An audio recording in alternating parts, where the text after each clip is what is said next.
ಕೊಡಗು ಧ್ವನಿ digital media, ಇದು ಕೊಡಗಿನ ನಂಬರ್ 1 ಯೂಟ್ಯೂಬ್ ಚಾನಲ್. ಇವತ್ತಿನ ಪತ್ರಿಕಾಗೋಷ್ಠಿಯಲ್ಲಿ ನಮ್ಮೊಟ್ಟಿಗೆ ಕಾಂಗ್ರೆಸ್ ಮುಖಂಡರು ಬೀಸೆಟಿಗೇರಿ ಗ್ರಾಮ ಪಂಚಾಯಿತಿಯ ಮಾಜಿ ಅಧ್ಯಕ್ಷರಾಗಿರ್ತಕ್ಕಂಥ ಕೊಲ್ಲಿರ ಬೋಪಣ್ಣನವರು ಉಪಸ್ಥಿತರಿದ್ದಾರೆ. ಹಾಗೆ ನಮ್ಮ ಪೊನ್ನಂಪೇಟೆ ಪಟ್ಟಣ ಪಂಚಾಯಿತಿಯ ಅಧ್ಯಕ್ಷರಾದ ಅಣ್ಣೀರ ಹರೀಶ್ ಅವರು ಉಪಸ್ಥಿತರಿದ್ದಾರೆ. ಹಾಗೆ ನಮ್ಮ ಗೋಣಿಕೊಪ್ಪಲು ಗ್ರಾಮ ಪಂಚಾಯತಿನ ಅಧ್ಯಕ್ಷರಾಗಿರ್ತಕ್ಕಂಥ ಕುಲಚಂಡ ಪ್ರಮೋದ್ ಗಣಪತಿ ಅವರು ಸಹ ನಮ್ಮ ಈ ಪತ್ರಿಕಾಗೋಷ್ಠಿಯಲ್ಲಿ ಉಪಸ್ಥಿತರಿದ್ದಾರೆ. ಇವತ್ತಿನ ಪತ್ರಿಕಾಗೋಷ್ಠಿಯ ಮುಖ್ಯ ಉದ್ದೇಶ ಏನಂತ ಹೇಳಿದ್ರೆ, ಈಗಾಗಲೇ ತಮಗೆಲ್ಲರಿಗೂ ತಿಳಿದಿರುವ ಹಾಗೆ ನೀಟ್ ಹಗರಣದ ನೈತಿಕ ಹೊಣೆ ಹೊತ್ತು ಇವತ್ತು ಎಲ್ಲ ಪಕ್ಷಾತೀತವಾಗಿ ಭಾರತ ದೇಶದ ಎಲ್ಲ ಯುವಕರು ಇವತ್ತು ದೆಹಲಿಯಲ್ಲಿ ಪ್ರತಿಭಟನೆಯನ್ನು ಹಮ್ಮಿಕೊಂಡಿದ್ದರು. ಆ ಪ್ರತಿಭಟನೆಯ ಫಲವಾಗಿ ಅದರ ಹಿಂದೆ ನಮ್ಮ ಲೋಕಸಭೆಯ ವಿರೋಧ ಪಕ್ಷದ ನಾಯಕರು ಮತ್ತು ನಮ್ಮೆಲ್ಲರ ನಾಯಕರಾಗಿರ್ತಕ್ಕಂಥ ರಾಹುಲ್ ಗಾಂಧಿ ಅವರ ಬೆಂಬಲದೊಂದಿಗೆ ಏನು ಪ್ರತಿಭಟನೆ ನಮ್ಮ ಶಿಕ್ಷಣ ಸಚಿವರಾದಂಥ ಧರ್ಮೇಂದ್ರ ಪ್ರಧಾನ್ರವರು ರಾಜೀನಾಮೆ ನೀಡಬೇಕು ಅಂತೇಳಿ ಒತ್ತಾಯ ಮಾಡಿ ಪ್ರತಿಭಟನೆಯನ್ನು ನಡೆಸಲಾಗ್ತಿತ್ತು. ಅದರ ಫಲವಾಗಿ ನಿನ್ನೆ ಧರ್ಮೇಂದ್ರ ಪ್ರಧಾನ್ ಅವರ ರಾಜೀನಾಮೆ ಆಗಿದೆ. ಅದಕ್ಕಾಗಿ ನಾವು ಈ ದೇಶದ ವಿದ್ಯಾರ್ಥಿಗಳು ಯಾರೆಲ್ಲ ಪ್ರತಿಭಟನೆಯಲ್ಲಿ ಪಕ್ಷಾತೀತವಾಗಿ ಪಾಲ್ಗೊಂಡಿದ್ದರು ಮತ್ತು ನಮ್ಮ ನಾಯಕರಾದ ರಾಹುಲ್ ಗಾಂಧಿ ಅವರ ಬೆಂಬಲದೊಂದಿಗೆ ಧೈರ್ಯದ ಒಂದು ಪ್ರತಿಭಟನೆಗೆ ನಾವು ಕಾಂಗ್ರೆಸ್ ಪಕ್ಷ ಇವತ್ತು ಅವರಿಗೆ ನಾವು ಒಂದು ಅಭಿನಂದನೆಯನ್ನು ಸಲ್ಲಿಸಲಿಕ್ಕೆ ನಾವು ಇಷ್ಟಪಡ್ತಾ ಇದ್ದೇವೆ. ಈಗಾಗಲೇ ನಿಮಗೆ ತಿಳಿದಿರುವ ಹಾಗೆ ನೀಟ್ ಹಗರಣದಲ್ಲಿ 21 ಜನ ವಿದ್ಯಾರ್ಥಿಗಳು ಆತ್ಮಹತ್ಯೆಯನ್ನು ಮಾಡಿಕೊಂಡಿದ್ದಾರೆ. ದೇಶದ ಪ್ರಧಾನಿಯಾಗಿರ್ತಕ್ಕಂಥ ಶ್ರೀಮಾನ್ ನರೇಂದ್ರ ಮೋದಿಯವರು ಈ 21 ಮಕ್ಕಳ ಸಾವಿನ ಬಗ್ಗೆ ಇವತ್ತಿನವರೆಗೂ ಸಹ ಒಂದು ಅವರಿಗೆ ಒಂದು ಸಾಂತ್ವನ ಹೇಳುವಂಥ ಒಂದು ಕೆಲಸವನ್ನು ಈ ದೇಶದ ಪ್ರಧಾನಿಯಾಗಿ ಅವರು ಮಾಡಲಿಲ್ಲ. ಅವರು ಈ ತಮ್ಮ ಸಚಿವ ಸಂಪುಟದ ಸಹೋದ್ಯೋಗಿಯನ್ನು ರಕ್ಷಣೆ ಮಾಡಲಿಕ್ಕೆ ಎಲ್ಲ ರೀತಿಯ ಹುನ್ನಾರಗಳನ್ನು ಮಾಡಿ ವಿದ್ಯಾರ್ಥಿಗಳ ಮೇಲೆ ಹಲ್ಲೆ ಮಾಡಿ ವಿದ್ಯಾರ್ಥಿನಿಯರ ವಸ್ತ್ರವನ್ನು ಹರಿದು ಹಾಕುವಂಥ ಒಂದು ನೀಚ ಕೆಲಸವನ್ನು ಇವತ್ತು ನಾವು ಎಲ್ಲರೂ ಎಲ್ಲಿರ್ತಕ್ಕಂಥ ಎಲ್ಲ ಯುವಕರು ಮತ್ತು ಸಾಮಾನ್ಯ ಜನ ಇದನ್ನು ನೋಡ್ತಾ ಇದ್ದಾರೆ. ಇವತ್ತು ನರೇಂದ್ರ ಮೋದಿಯವರ 13 ವರ್ಷದ ಆಡಳಿತದ ಅವಧಿಯಲ್ಲಿ ಇವತ್ತು ಯುವ ಜನತೆ ಈಗ ಯಾವ ರೀತಿಯಾದಂಥ ಬೆಂಬಲವನ್ನು ಸಹ ಅವರು ನೀಡಲಿಲ್ಲ. ರೈತರಿಗಾಗಲಿ, ಯುವಕರಿಗಾಗಲಿ ಅಥವಾ ಕೂಲಿ ಕಾರ್ಮಿಕರಿಗಾಗಲಿ ಯಾವುದೇ ರೀತಿಯಾದಂಥ ಒಂದು ಕಾರ್ಯಕ್ರಮವನ್ನು ಅವರು ಹಮ್ಮಿಕೊಳ್ಳಲಿಲ್ಲ. ಕಳೆದ ವರ್ಷ ರೈತರು ಪ್ರತಿಭಟನೆಯನ್ನು ಹಮ್ಮಿಕೊಂಡಾಗಲೂ ಸಹ ಯಾವುದೇ ರೀತಿಯಲ್ಲಿ ಅವರಿಗೆ ಬೆಂಬಲವನ್ನು ನೀಡದೆ ಲಾಠಿ ಚಾರ್ಜನ್ನು ಸಹ ಅವರು ಆ ಸಂದರ್ಭದಲ್ಲಿಯೂ ಸಹ ನಡೆಸಿರ್ತಾರೆ.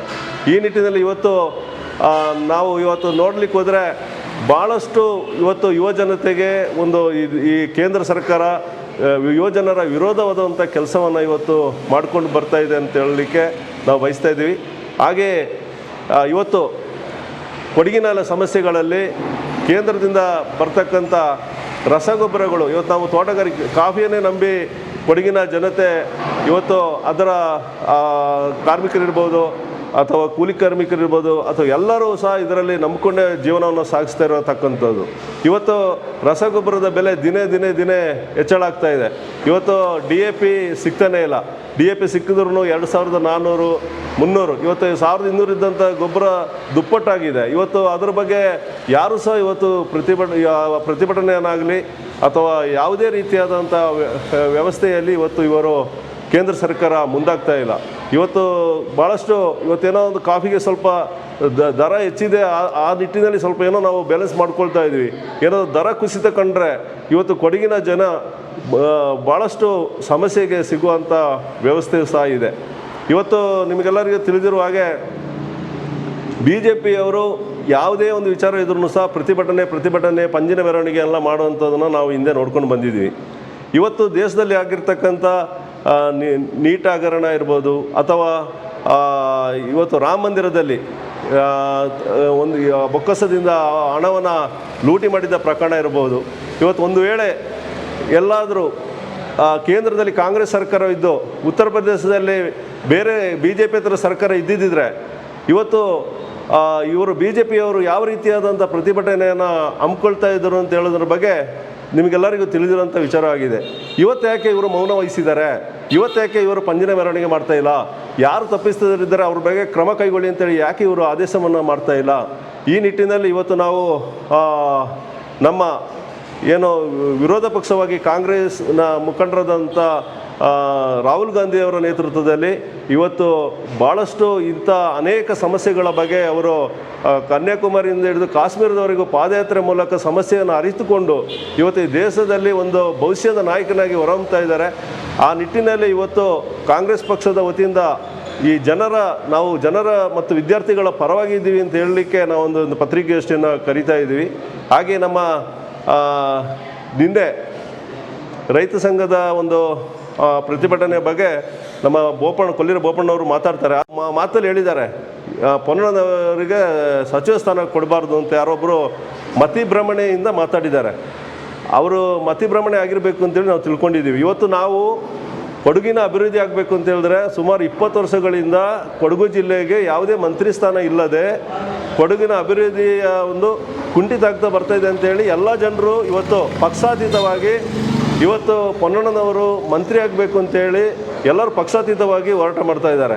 ಆ ನಿಟ್ಟಿನಲ್ಲಿ ನಾವು ಸಹ ಒಂದು ಬೇಡಿಕೆ ಮುಂದೆ ಹೋಗಿ ಇವತ್ತು ನಮಗೆ ಕೊಡಗಿಗೆ ಇವತ್ತು ಕೇಂದ್ರದಲ್ಲಿ NDA ನೇತೃತ್ವದ BJP ಸರ್ಕಾರ ಇದೆ. ನಮಗೆ ನಮ್ಮ ಮಹಾರಾಜರನ್ನ ನಮ್ಮ ಯದುವೀರವ್ರನ್ನೂ ಸಹ ಮಂತ್ರಿ ಮಾಡಲಿ, ನಮಗೆ ಸಂತೋಷನೇ. ಮಂತ್ರಿ ಆಗಬಾರ್ದು ಅಂತ ಹೇಳ್ಬಾರ್ದು. ಯಾಕಂದರೆ ಕೊಡಗು ಮೈಸೂರು ಅಭಿವೃದ್ಧಿ ಆಗಬೇಕು ಅಂತ ಹೇಳಿದ್ರೆ ಯದುವೀರವರು ಮಂತ್ರಿ ಆದ್ರೂ ಅಭಿವೃದ್ಧಿ ಆಗ್ತದೆ. ಆ ನಿಟ್ಟಿನಲ್ಲಿ ನಾವು ಕಾರ್ಯಕ್ರಮವನ್ನು ಹೇಳಬೇಕೇ ಹೊರತು ಇವರು ಮಂತ್ರಿ ಆಗಬಾರ್ದು ಅಂತೇಳಿ ಮತಿಭ್ರಮಣೆಯಿಂದ ಇವತ್ತು ನಿನ್ನೆ ಯಾರೋ ರೈತ ಸಂಘದ ಮುಖಂಡರು ಹೇಳಿದ್ದಾರೆ. ಅದನ್ನು ನಾವು ಖಂಡಿಸ್ತೀವಿ. ಎಲ್ಲರಿಗೂ ನಮಸ್ಕಾರ. ನಾವು ಈಗಾಗಲೇ ಮಾಧ್ಯಮದಲ್ಲಿರ್ಬೋದು, ಸೋಷಿಯಲ್ ಮೀಡಿಯಾದಲ್ಲಿರ್ಬೋದು, ರೈತ ಸಂಘದ ಮುಖಂಡರು ಬಿಡದಿಗೆ ಅವರು ಏನೋ ಪ್ರೊಟೆಸ್ಟಿಗೆ ಹೋಗ್ತಾಯಿದ್ರು. ಅದನ್ನು ನಮ್ಮ ಶಾಸಕರು ತಡೆದರು ಅಂತ ಹೇಳುವಂಥ ಒಂದು ವಿಚಾರವನ್ನು ಸುಮ್ಮನೆ ಅದನ್ನು ಕ್ರಿಯೇಟ್ ಮಾಡಿ ಇಡೀ ರಾಜ್ಯದಲ್ಲಿ ಅಲ್ಲಿ ಯಾವುದೇ ಗಲಾಟೆ ಆಗಬಾರ್ದು ಅಂತ, ಬಿಡದಿಯಲ್ಲಿ ಯಾವುದೇ ಗಲಾಟೆ ಆಗಬಾರ್ದು ಅಂತೇಳಿ ನಮ್ಮ ಕಾಂಗ್ರೆಸ್ ಸರ್ಕಾರ ಇವತ್ತು ಅಲ್ಲಿಗೆ ಯಾರೇ ಹೊರಗಡೆಯಿಂದ ಯಾವುದೇ ರೈತರು ಜನ ಹೋಗಬಾರ್ದು ಅಂತೇಳಿ ತಡೆಗಟ್ಟುವ ಉದ್ದೇಶದಿಂದ ಇದನ್ನು ಮಾಡಿರ್ತಾರೆ. ಆದರೆ ಯಾವುದೇ ಕಾರಣಕ್ಕೂ ಇದು ಬರೀ ನಮ್ಮ ಶಾಸಕರ ಮೇಲೆ ಗೂಬೆ ಕೂರಿಸುವಂಥ ಕೆಲಸವನ್ನು ಮಾಡಬಾರ್ದು. ಕೆಲವು ವ್ಯಕ್ತಿಗಳು, ನಾವು ರೈತ ಸಂಘದ ಮೇಲೆ ತುಂಬ ಗೌರವ ಇದೆ, ನಾವು ಸಹ ರೈತರೇ, ನಾವು ಈಗಾಗಲೇ ನಾವು ರೈತ ಇದರಿಂದ ನಾವು ಹುಟ್ಟಿ ಬೆಳೆದವರು ರೈತರೇ ಇರೋದ್ರಿಂದ ನಾವು ಹೇಳ್ತಾ ಇದ್ದೀವಿ. ಇಂಥ ಮಾತುಗಳನ್ನು ಆಡುವಾಗ ತುಂಬ ನೋವಾಗ್ತದೆ. ಅವರಿಗೆ ಮಂತ್ರಿಗಿರಿ ಸಿಗೋದು ಬೇಡ, ನಮ್ಮಿಂದನೇ ಸಿಗ್ತದೆ, ಅವ್ರಿಗೂ ಸಿಗಲಿಕ್ಕೂ ಸಿಗದಿರೋದಕ್ಕೂ ನೀವು ಕಾರಣಕರ್ತರು ಅಂತೇಳಿ ಯಾವುದೇ ಕಾರಣಕ್ಕೂ ಹೇಳಲಿಕ್ಕೆ ಬರೋಲ್ಲ. ಅವ್ರಿಗೆ ನಾಳೆ ಸಿಗಲೂಬೋದು, ಅಲ್ಲ ಸಿಗದೇ ಇರಲೂಬೋದು.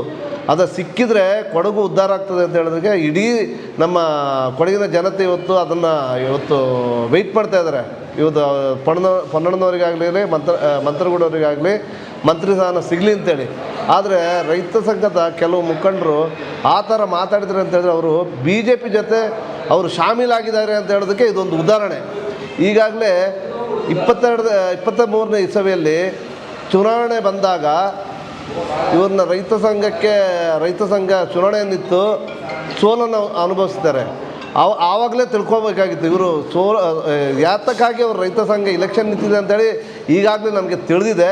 ಈಗ ಅದನ್ನು ಅವರು ಇವತ್ತು ಬಹಿರಂಗವಾಗಿ ಹೇಳಿದ್ದಾರೆ. ಅದನ್ನು ಪೊನ್ನಣ್ಣನವರಿಗೆ ಮಂತ್ರಿಗಿರಿ ಸಿಗಬಾರ್ದು ಅಂತ ಹೇಳೋದನ್ನ ಬಹಿರಂಗವಾಗಿಯೇ ಹೇಳಿದ್ದಾರೆ. ಅದರಲ್ಲೇ ತಿಳಿತದೆ ನಮಗೆ ಇವರ ಮನಸ್ಥಿತಿ.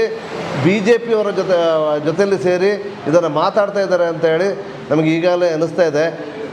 ಕೊಡಗಿನಲ್ಲಿ ಬೇಕಾದಷ್ಟು ಆನೆಗಳ ಸಮಸ್ಯೆ ಇರ್ಬೋದು, ಬೇರೆ ಬೇರೆ ಸಮಸ್ಯೆ ತುಂಬ ಇದೆ.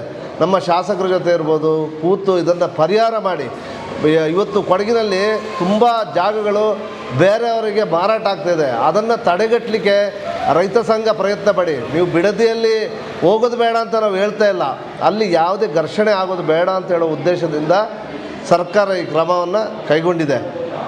ಇವತ್ತು ಕೊಡಗಲ್ಲಿ ನಮ್ಮ ಸಮಸ್ಯೆಯನ್ನು ರೈತ ಸಂಘ ಇರ್ಬೋದು, ನಮ್ಮ ಶಾಸಕರ ಜೊತೆ ಕೂತು ಮಾತನಾಡಿದ್ರೆ ಖಂಡಿತವಾಗಲೂ ನಮ್ಮ ಶಾಸಕರು, ರೈತ ಸಂಘ ಇರ್ಬೋದು, BJP ಯಾರೇ ಇದ್ದರೂ ನಮ್ಮ ಶಾಸಕರು ಸ್ಪಂದನೆ ಮಾಡುವಂಥ ಒಂದು ಮನಸ್ಥಿತಿ ನಮ್ಮ ಶಾಸಕರಿಗಿದೆ. ಅದರ ದಯವಿಟ್ಟು ಇದನ್ನು ಅರ್ಥ ಮಾಡ್ಕೊಳ್ಬೇಕು ಅಂತೇಳಿ ನಾವು ರೈತ ಸಂಘದವರಿಗೆ ಮನವಿ ಮಾಡ್ತೀವಿ.